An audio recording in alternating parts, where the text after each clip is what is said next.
সবাইকে জানাই শুভ সকাল। কেমন আছো তোমরা সবাই? আশা করছি সবাই ভালো আছো। আর আমিও মোটামুটি ভালো আছি ঠাকুরের কৃপায়। তো এখন দেখো বাজে সকাল 6:30 আর আমি এদিকে রান্না বসিয়ে দিয়েছি। করছি হচ্ছে এখানে মাছের ঝোল আর একপাশে বসিয়ে দিয়েছি ভাত। আসলে মায়ের আজকে ডাক্তার দেখানোর ডেট আছে। তো মা তো সুগারের পেশেন্ট, মাকে তো ওখানে গিয়ে টেস্ট করতে হবে আর ভাত খাওয়ার পর যে টেস্টটা করতে হবে, তো ওখানে গিয়ে কোথায় আবার ভাত নেবে, তো আমি এখানেই ভাত করে পাঠিয়ে দিয়েছিলাম। পাবদা মাছ ছিল, আলু বেগুন মূলো দিয়ে মাছের ঝোল রান্না করেছিলাম আর ছিল বেগুন ভাজা। ওই মা তো একটুখানি খায়, তো ওই অতটুকুই ভাত বসিয়েছিলাম।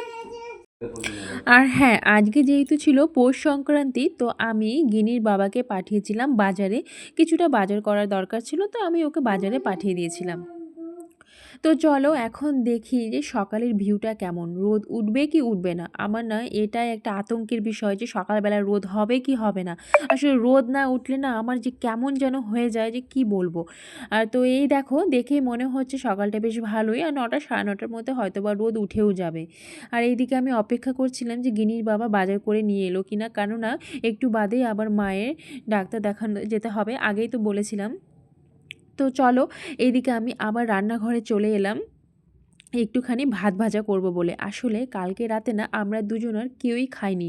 আমার গলাটা তো ভীষণ ভারী ছিল, আর গলা ব্যথা তো ছিলই, সঙ্গে সর্দি তো ছিল। তো ওই জন্য আমি আর রাতে ভাত খাইনি। আর গিনির বাবার শরীরটাও ভালো ছিল না, ওরও গলা ব্যথা ছিল বলে ওও ভাত খায়নি। তো এতটা ভাত বেঁচে গিয়েছিল, তো আমি ভাবলাম কি না সকালবেলা ভাত ভাজা করে নেব। ওই একটুখানি ডিম ভেজে নিব আর হচ্ছে পেঁয়াজ কুচি দিয়ে ভাতটা ভাজা করব। তো এটা খেতে না গিনি আর গপু দুজনেই খুব ভালোবাসে। তো ভাবলাম যে ওরা ঘুম থেকে উঠলে আমি ওদেরকে এটাই খেতে দিব। তো চলো, এর মধ্যে গিনির বাবা বাজার করে নিয়ে চলে এসেছে। তো দেখি কি কি বাজার করে নিয়ে এলো। তো ওকে আমি বলেছিলাম মুড়ির মোয়া, তিলের নাড়ু এসব আনতে, যেহেতু আজকে পৌষ সংক্রান্তি, তো ঠাকুরকে একটু দেবো। আর হ্যাঁ, আরও একটা কথা বলি, প্রতি বছর মকর সংক্রান্তিতে কিন্তু আমাদের বাড়িতে এগুলো বানানো হয়। পিঠে পুলি অনেক কিছুই বানানো হয়, বিয়ের পর থেকেই আমি দেখে এসেছি এটা। কিন্তু এ বছরে এগুলো কোনোটাই হবে না, যেহেতু আমার শ্বশুরমশাই মারা যাওয়া এখনও 1 বছর হয়নি। তো এগুলো আমাদের বাড়িতে কোনোটাই হবে না। আমাদের বাড়িতে এত পরিমাণে পিঠেপুলি বানানো হতো না যে আমরা পাশের বাড়ি কাকু কাকিমা বলো সবাইকে আমরা দিয়ে পাশাপাশি দিয়ে আমরা তারপরে খেতাম।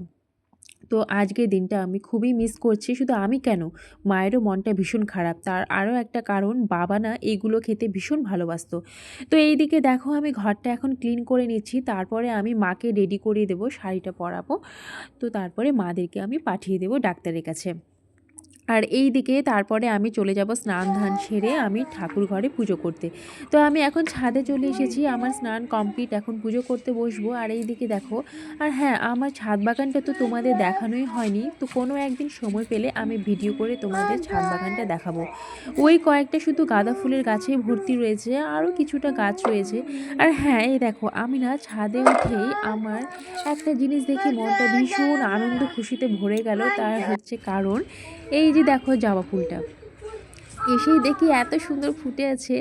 হ্যাঁ, এই গাছটা না আমি 5-6 মাস আগে নিয়েছিলাম। তো দেখো কি সুন্দর ফুল ফুটেছে, আর ওই দিকে অনেকগুলো কুড়িও এসেছিলো। আর এই যে দেখো এক একটা গোলাপের সাইজ দেখেছো কত বড় বড়, আর কালারগুলো কত সুন্দর। আরও একটা কথা বলবো আমি এখন, যে আমার এখানে না 3টে গোলাপ ফুলের গাছ রয়েছিল, যেগুলো বাবা নিজে হাতে লাগিয়েছিল।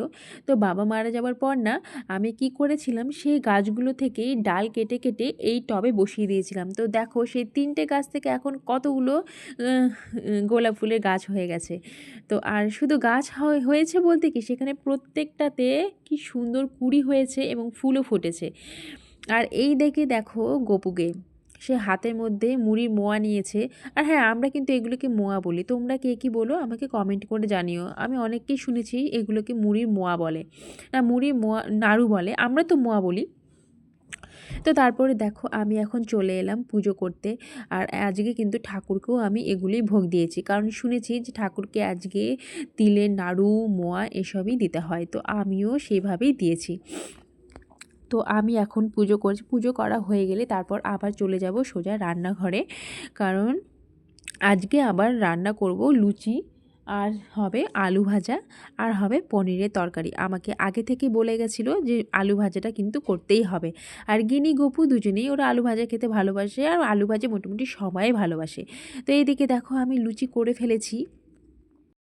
আর একটা কথা ভীষণভাবে মনে পড়ছিল আমার তখন, যে প্রতি বছর এরকম সময়ে আমি পিঠেপুলি ভাজতাম।